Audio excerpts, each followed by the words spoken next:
Hello everyone, this time we are with Elena Danner.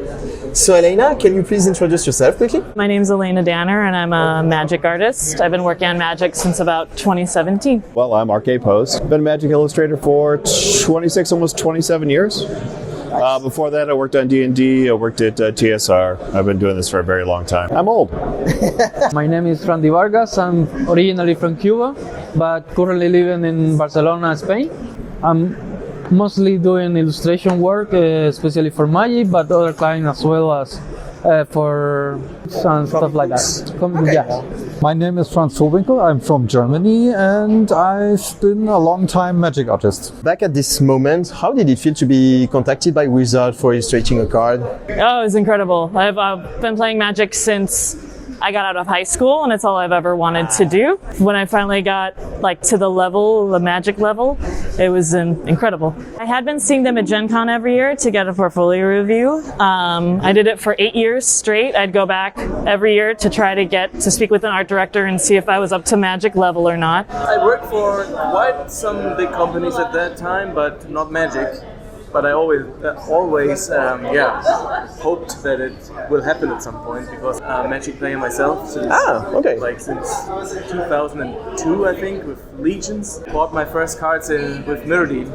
Being a fan all these years makes it even better to make the art for. Yeah, I can guess that. It's really a dream, yeah. Did they contact you or? No, I actually applied a couple times. Back in the day, they have an email where you can send your portfolio.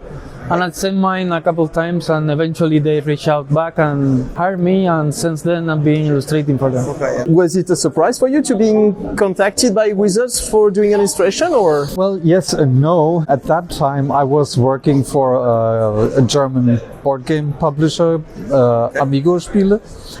They got the deal to distribute magic in Germany. At the board game conventions, suddenly there were those American art directors around, and I thought, wow, that's really cool, and I introduced myself to them. And at the same time, the company, Amigo Spiele, said, hey, it would be a good idea to have a German artist. It was still a big surprise when it eventually happened. Yeah. You were working for Dungeons and Dragons at first, so is that how you came to work with us? Yeah, exactly. They bought our company. Yeah. So then I was a staff illustrator at Wizards, and then I started doing magic art at that time.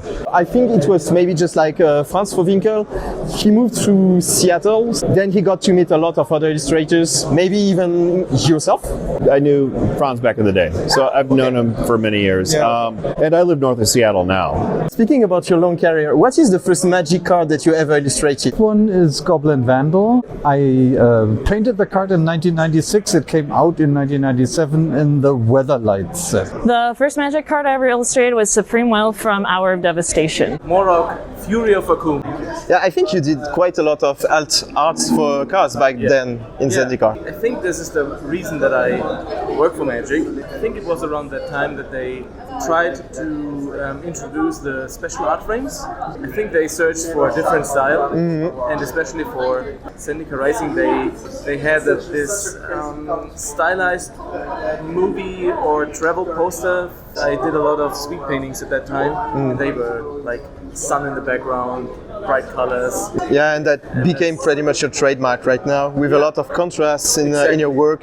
This was just what they searched for, and I was lucky that they saw it and hired me. I did 3 cards in Exodus, Keeper of the Beast, Thrall Surgeon, and High Ground, but then also did Archangel and some other weird card in Portal Second Age, and they sort of came out around the same time. I had to look it up because it was so long ago. It was Lethal Sting for Amonkhet. How did it feel to have one of the cards that you illustrated be banned in EDH? To me, it's a bummer. As the artist, I've done a lot of magic cons where people have waited in line for literally hours, several hours, just to get that card signed. I feel bad that they waited so long, but they would always be thrilled. You know, they waited and they got this card that they treasure signed, and now it's not playable anywhere, which is sad. Besides illustrations for Magic, are you doing some side work? No, just my own thing. That's it. Travel around. And the good famous tokens that everybody wants to buy every time? In paper, there's over 1,100 different tokens. And I just keep adding more. Wow, I didn't even know. And more shelves in my room to put them all in. Yeah. I hope you have a big house to store all that. Not really. Big enough. Focusing on illustration in general, so no concept art or anything right now, but I'm also doing cards for Flesh and Blood, which is quite new for me right now, but super fun as well. I did one Lorcana card. Ah, okay. It was quite different, but really fun and cool as well. Magic is not my main field. I'm more known for making board and card games. I do quite a lot of things like concert art as well, illustration for books. Magic is a good break. It's really fun, and coming to events and stuff, meeting the fans. And so how does it feel to be today in Toulouse for this big event? It's really nice. The event is larger than I expected. This is my first time here in France, and we plan to stay a couple more days to visit a little. Yeah. This event seemed amazing. Everybody's been really happy, really pleased, very friendly. I think having an event for a Black Lotus is incredible. So it seems like a great event overall. People were awesome. I like the location because we had these huge windows here. Yeah. Nature and light all day. Usually you are in big convention centers and no windows anywhere. And artificial light. We worked with Relic on the playmat. People really enjoyed that as well. This is the second time you're coming to the Relic tournament, right? You went here 2 years ago? I was here for number 2 years ago. And so Leo contacted you again and asked you if you wanted to go second gig? I think this time around I sort of contacted them to see if anything coming up this year. They're doing the series in France. This date worked out and it just happened to be this. So. And how does it feel to be here with us today? What do you think about the event so far? Oh, it's great. It's wonderful. I haven't been to France in such a long time, and I wanted to go back there. I have never been to Toulouse, so after the event, we'll stay for a couple of days and just go to Carcassonne. Thank you very much for the interview. Thank you. See you tomorrow with some of the cards that I want you to sign. Absolutely. Thank you. And have a good weekend. Thanks for having me. Thank you so much. Thank you very much for answering our questions. You're welcome. Have a good weekend. I'm going to try.